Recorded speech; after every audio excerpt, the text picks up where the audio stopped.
అంతా కూడా మైత్రేయ భాషలో పరిణమించింది. జగద్గురు నమస్తుభ్యం హిమాలయ నివాసిని నమస్తే దివ్యదేహాయ మైత్రేయాయ నమో నమః.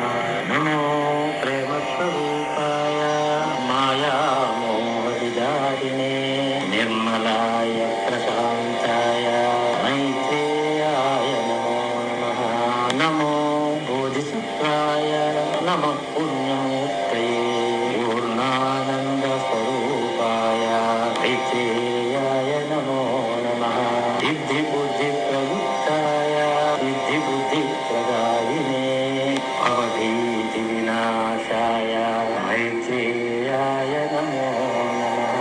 నమస్తే కర్మనిష్టాయ యోగినాం పతయే నమః. బ్రహ్మజ్ఞాన స్వరూపాయ మైత్రేయాయ నమో నమః. నమస్తే గురుదేవాయ నమస్తే ధర్మసేతవే నారాయణ నియుక్తాయ మైత్రేయాయ నమో నమః. నమస్తే కరుణాసింధో ప్రేమపీయూషవర్షిణే జగద్బంధో నమస్తుభ్యం మైత్రేయ